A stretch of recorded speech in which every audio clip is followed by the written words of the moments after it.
Assalamualaikum warahmatullahi wabarakatuh. Selamat sore dan salam sejahtera untuk kita semua.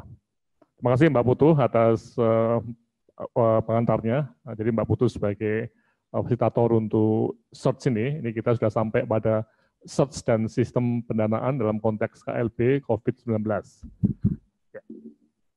Nah, di sini nanti saya bersama-sama dengan Pak Fauzi Kurniawan, kemudian juga Pak Yodi, akan melihat bagaimana dalam suatu wabah itu tentunya pendanaan ini menjadi satu hal yang kunci, pendanaan ya. Tapi ini baru pertemuan pertama ya, akan menggambarkan dulu bagaimana situasi pendanaan.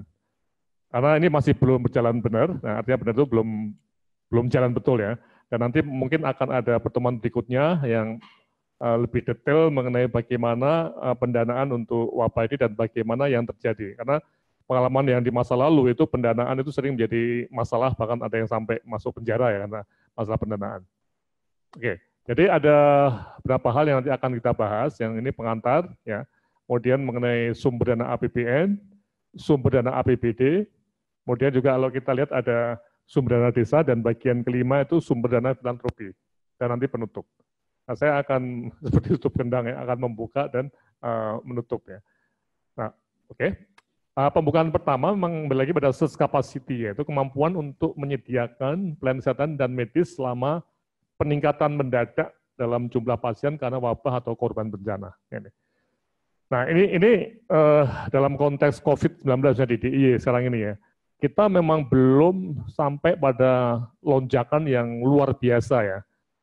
Sekarang kapasitas rumah sakit di DIY untuk menangani pasien-pasien sekarang masih bisa, walaupun walaupun sudah terjadi beberapa mampuan, tapi sebenarnya kapasitas itu masih lebih banyak dibanding pasiennya. Ya. Tapi kita tidak tahu, ada skenario yang terburuk ya, yang pada hari Selasa yang lalu kita bahas. Skenario terburuk itu lonjakannya luar biasa. Nah, ada kemungkinan nanti akan di atas kemampuan tadi. Nah, sehingga dalam konteks search capacity ini, kita harus berani melihat ke depan. Maksudnya berani itu ya dengan detail ya, itu kalau terjadi lonjakan yang sangat tinggi dan di luar kapasitas yang ada saat ini. Nah, ini satu isu kunci. Oke. Kemudian kalau kita lihat hasil tinjauan sistematis tentang search capacity ini, ada minimal 4 domain yang perlu diperhatikan dalam merencanakan lonjakan tadi. Pertama staff ya, SDM, sumber daya manusia yang kemarin sudah dibahas oleh Pak Andre. Ya. Kemudian barang atau logistik, ini yang banyak sekali yang juga kita bahas dengan Sonjo juga. Ya. Dan struktur ya, bagaimana manajemen bencana dan juga sistemnya. Nah di sini yang kami akan membahas mengenai sistem keuangannya nih, yang kita akan coba lihat ya. Apakah sistem keuangannya itu juga betul-betul disiapkan untuk lonjakan tadi. Ya. Nah, dari mana sumbernya? Nah, tentunya kita lihat ada 2 golongan besar, yaitu pendanaan pemerintah, APBN dan APBD, ya, kemudian juga pendanaan masyarakat, namanya adalah filantropi dan CSR atau Corporate Social Responsibility.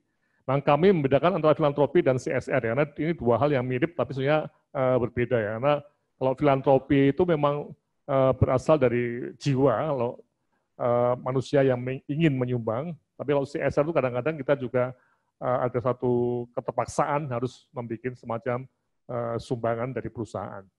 Oke, nah inilah yang nanti akan kita bahas dan nanti akan dimulai oleh Pak Fauzi untuk bagian berikutnya sampai bagian keempat, dan nanti akan diteruskan oleh Mas Jody Wisnu untuk bagian kelima, dan nanti terakhir saya penutup. Oke, sekarang kita masuk pada Pak Fauzi. Silakan Pak Fauzi untuk memulai.